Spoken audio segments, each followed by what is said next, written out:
Whoa! I just had a dream that a 17-year-old was like the most jacked person ever. 17-year-old, not gonna be that jacked. Kill me. Simon Miller, the bald a-hole here. Thank you very much for joining me once again. Gerald, the fitness mascot, is gonna go, oh my God. That's nice. It didn't work. I didn't work out. Gerald, I'm so sorry. He'd be fine. He's jacked. He's got a big back. It's the Should You Listen to Them series, where if you don't know, in case you just stumbled across this video, basically I enjoy watching fitness YouTube. I enjoy getting fitness advice, but sometimes you hear such advice and you're like, that's not true. Or at least I don't believe it to be true. And as I always say, should you listen to me? No, you're not. You should listen to your own gut feeling and you should listen to your own brain. But by popular demand, we are doing Tristyn Lee. I don't know much about Tristyn Lee. Even on his YouTube channel, I go to About and it just says training ebooks. So I'm like, thanks, Tristyn. I mean, he's smashing YouTube. He's got 913,000 subscribers. His last video has done almost close to 400,000 views, right? So he's a big deal. Also has, like, I've watched loads of his videos now. When I say strange, I don't mean it in a negative way. I mean it in a literal way. No, I don't know how I mean it. But you see him in a vest and you're like, yeah, you can tell he works out. But he takes his top off and you're like, flub me.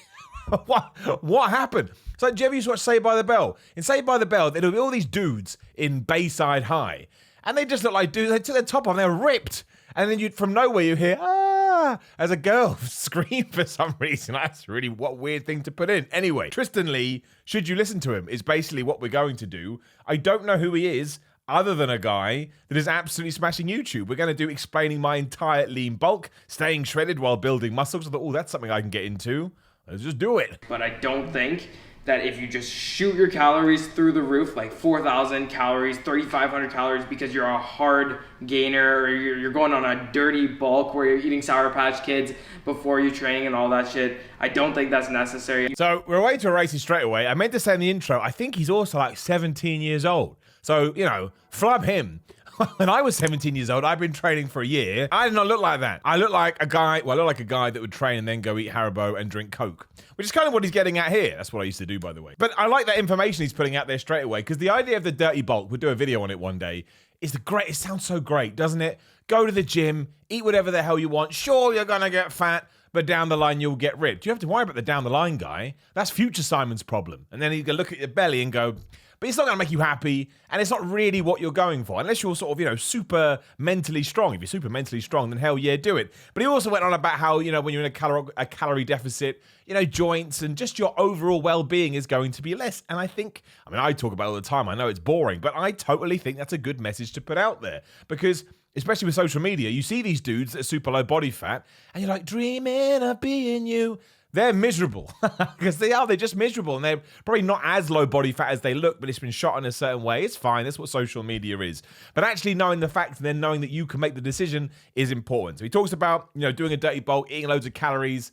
You know, do you really need to do it? No, because you're going to put on so much fat. But also when you're going the other way, joints, basic motivation, and life is going to suck. Since the beginning, I've never probably gone above maybe even 10% body fat, but I don't think you need to really go above the 12 to 15% for males, obviously, range if you're looking to be an optimal range to build muscle. With my diet, I feel like that's a sustainable range, so I'm not starving myself and going to bed hungry every night. I'm able to just eat what I like, stay obviously on track with my diet, but not go overboard on either side. I don't necessarily agree with that about body fat. Like, I think you've got to find each their own, especially right now. And look, he's not preaching it. He's just letting you know where he's at. If right now you're at 24% body fat, and then someone tells you, you don't want to go over 15, you're like, okay, sorry, bro. That's not what he's doing.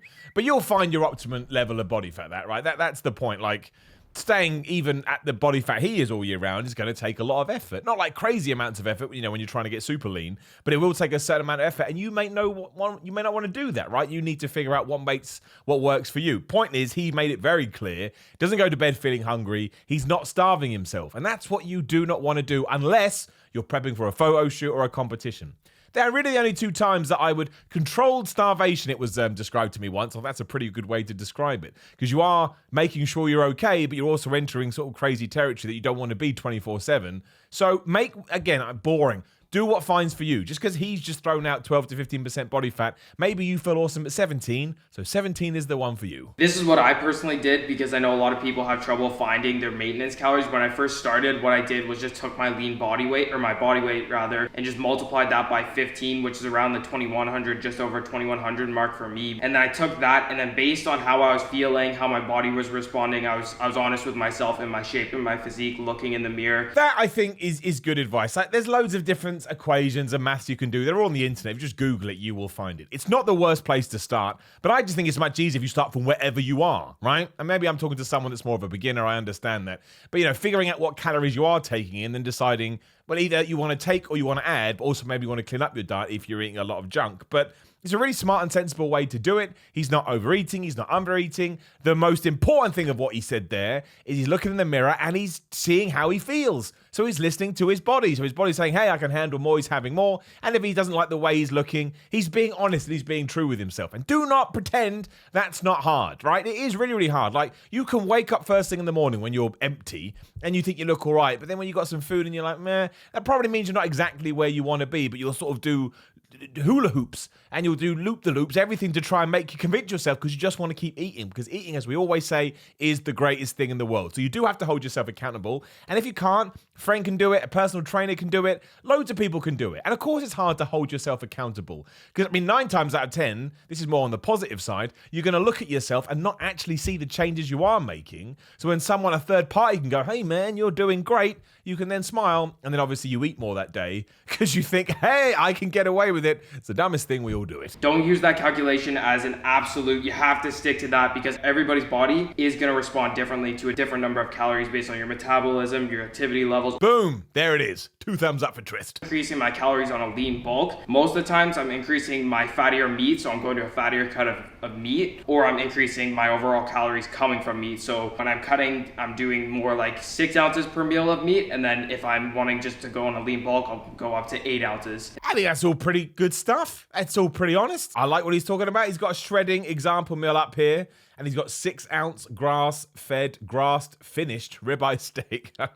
Grass-fed and we got killed by grass. 330 calories, and then he has 4 whole eggs at 320 calories, 650 calories. So, that's all good stuff. I like it. He's crazy. He knows so much for being so young. I'm not. Look, you can't. You have to have the will and the understanding and the intellect to learn. But the worst thing when I was a kid and I was growing up, there was nothing like this. There was like one bodybuilding website, and everyone just preached this absolute nonsense. You're like, man. So it actually took me years to figure it out. There were other ways and means I could have got it, but I didn't know I was learning. But to see a guy so young and so on it and smashing it, I'm looking up to him.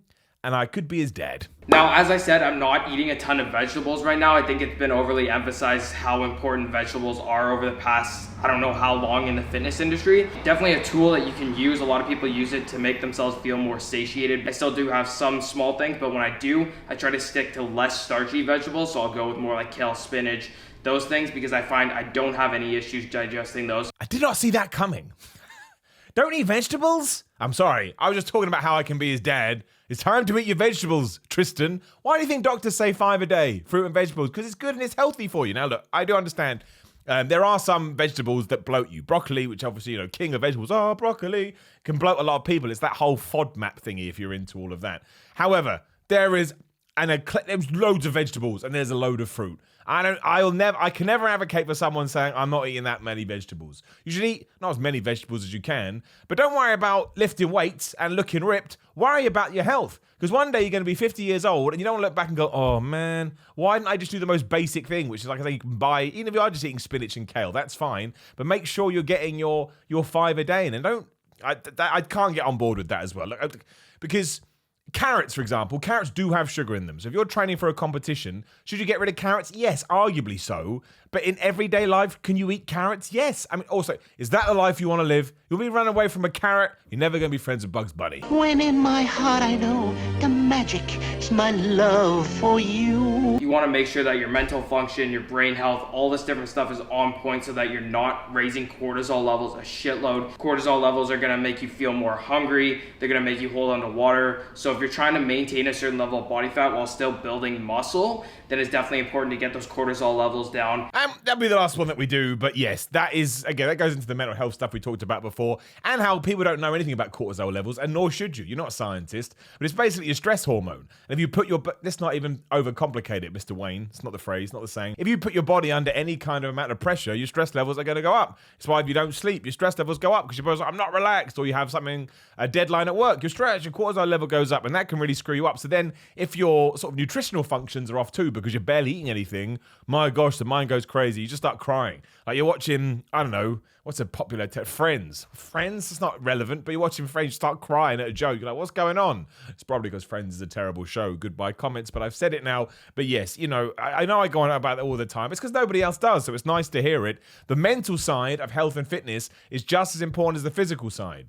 Because how are you going to be able to go to the gym and have an awesome training session if you feel like crap? You know those days. Some days you go to the gym, you feel like Superman. Other days you go to the gym and you feel like the Riddler. I've stolen that from a future video. But it is true. You can't control it. That's just your brain playing tricks on you. So just imagine how bad it can be when nutritional-wise you are struggling. But Tristyn Lee, like, I think there's some, I like him. Again, for a dude his age, I mean, he's going to be smashing it in 5-10 years. Little does he know the peak that he's about to go through. But I think from all the, not just that one, but from all the videos I've watched, he does a lot of in-gym content, which I do find motivating and inspiring. I need to do more of it as well. It's not going to happen. The gyms are about to be locked down over here in the UK, but we'll continue regardless. But no, I enjoyed it. Most of all, I wouldn't say I'd agree with everything that he said. But like I always say, even if it's coming from me, it was coming from him or Greg Doucette or Athlean or anyone, just type it into Google. Do you know what I mean? Just double check it, or just be smart with this stuff. But you know that, you don't need to tell me. But no, Tristyn Lee, I quite like him. Now, please do leave a comment below. Who else should I do? I love watching them, so you just got to point me in the right direction. Like the video, share the video, subscribe, hit the bell, ding, ding. Got a Patreon, patreon.com/Simon316. Instagram, Twitter @Simon316. Merchandise, simonmiller.bigcartel.com. It's all in that description down there. Go and have a little look. There should be a video on the screen now. It'll probably be another should you listen to them. So, you know, go and give that some love because YouTube is really into that. Otherwise, see you soon.